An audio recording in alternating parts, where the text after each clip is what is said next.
शख्स दुनिया से जाता है तो आप सल्लल्लाहु अलैहि वसल्लम ने फरमाया स्याह चेहरों वाले फरिश्ते बालों से बना हुआ एक कंबल लेकर आसमान से नाजिल होते हैं और हद नजर फासले तक उसके सामने बैठ जाते हैं।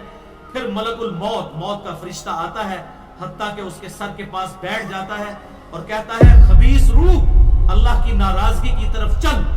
वो रूह उसके जिस्म में फैल जाती है तो वो मलकुल मौत इस तरह उसे खींचता है जैसे लोहे की सलाख को गीले ऊन में से खींचा जाता है, छुस करके। गर्म सलाख जो है वो ऊनी कपड़े के अंदर, गीले के अंदर डाल के यूं खींची जाए ना, तो उस तरह उसके पूरे जिस्म से उसकी रूह निकाली जाती है। फिर मलकुल मौत से बाकी फरिश्ते उसकी रूह को लेकर पलक झपकने के बराबर भी वहां नहीं रहने देते, हत्ता कि वो उसे बालों से बने हुए कंबल में लपेट लेते हैं और उससे जमीन के मुर्दार से निकलने वाली इंतहाई बुरी बदबू निकलती है। वो उसे लेकर ऊपर चढ़ते हैं तो वो फरिश्तों की जिस जमात के पास से गुजरते हैं तो फरिश्तों की जमातें कहती हैं कैसी खबीस रूह है। वो कहते हैं ये फुला बिन फुला की रूह है और वो उसकी दुनिया का इंतहाई कभी नाम लेकर बताते हैं, हत्ता कि उसे आसमानी दुनिया तक ले जाया जाता है। उसके लिए दरवाजे खोलने के लिए दरखास्त की जाती है तो आसमान के दरवाजे उसके लिए नहीं खोले जाते। फिर रसूलुल्लाह सल्लल्लाहु अलैहि वसल्लम ने सूरतुल अराफ की आयत पढ़ी कि उनके लिए आसमानों के दरवाजे नहीं खोले जाएंगे, वो जन्नत में दाखिल भी नहीं होंगे हत्ता कि ऊंट सुई के सुराग से गुजर जाएंगे। ये सूरतुल अराफ की आयत आप सल्लल्लाहु अलैहि वसल्लम ने पढ़ी। फिर आप सल्लल्लाहु अलैहि वसल्लम ने फरमाया कि अल्लाह ताला फरमाता है इसकी किताब को सबसे निचली जमीन में सिज्जीन में लिख दो।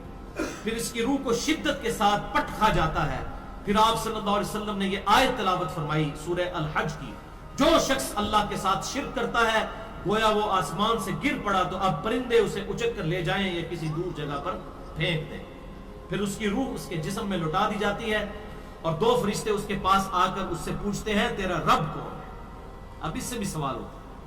वो हैरत ज़दा होकर कहता है हाय अफसोस, हाय अफसोस, मैं नहीं जानता, मैं नहीं जानता। फिर पूछते हैं तेरा दीन क्या है। वो फिर हैरत ज़दा होकर कहता है हाय अफसोस, हाय अफसोस, मैं नहीं जानता, मैं नहीं जानता।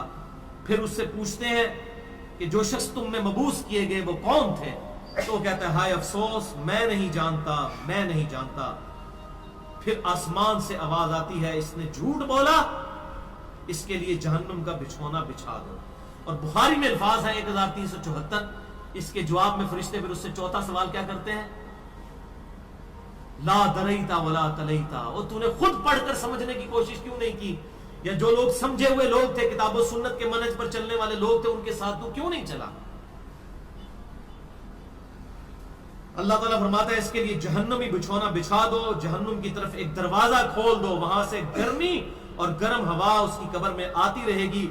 उसकी कब्र को इस कदर तंग कर दिया जाएगा कि इसकी पसलियां एक दूसरे के अंदर दाखिल हो जाएंगी और एक कबीह चेहरे वाला शख्स कबीह लिबास में इंतहाई बदबूदार हालत में उसके पास आएगा और उसे कहेगा तुम्हें ऐसी चीजों की बिशारत हो जो तुम्हें गमजदा कर दें, ये तेरा वो दिन है जिसका तुझसे वादा था।